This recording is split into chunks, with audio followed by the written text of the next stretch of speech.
Energy, arguably humanity's most important commodity that affects the lives of nearly every human being on a daily basis. In 2014, with a swelling global population, the World Energy Outlook predicted a growth of at least 37% in international energy demand by 2040, driven mostly by the phenomenal boom in the Indian and Chinese markets.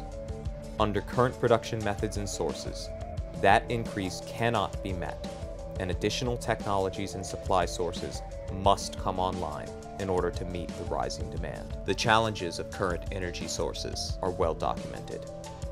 Security and political risks, pollution and natural disasters, threats to public health and safety, on top of poor economics for emerging alternative methods.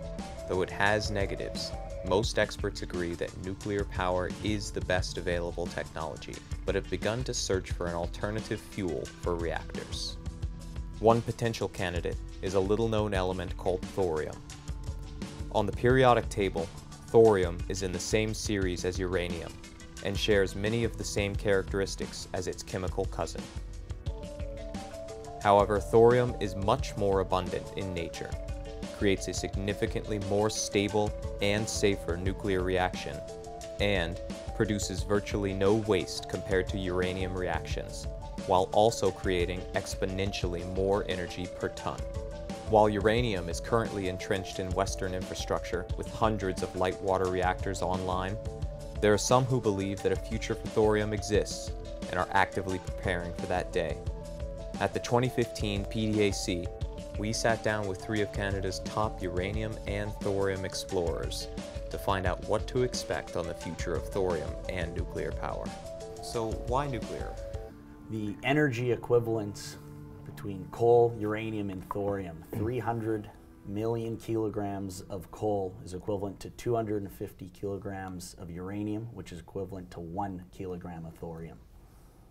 I mean, that in itself, just the fact 300 million kilograms of coal, and 250 kilograms of uranium, that itself is staggering. Pretty staggering. Adding to that, I was over in China, and I was invited to a workshop to give some lectures. And at first I was sort of caught off guard. They started asking me a whole bunch of questions about thorium, not only uranium, but thorium. So then I returned some questions and asked, why are you so interested in the thorium? They said, well, we've been mandated basically to fast track thorium reactors over the next 12 years. That doesn't mean we're not going to keep building all our uranium reactors. I mean, while I was there, one nuclear or uranium reactor came on stream, and they have minimal 2 and up to 4 or 5 coming on stream in 2015. So it kind of floored me a little bit when I was over there to hear about all this. The other thing I heard is in Beijing, they're trying to do away with the burning of coal by 2020. So if you do we're 2015, so 2020 is only 5 years away. So you can understand why they're fast tracking all of these things, the nuclear industry. Many believe that nuclear energy is the best path forward, with uranium carrying the load until thorium reactors are ready to come online. Is thorium the answer to sustainable, cost-effective clean energy for the future? Only one thing is certain. The Chinese seem to think it is.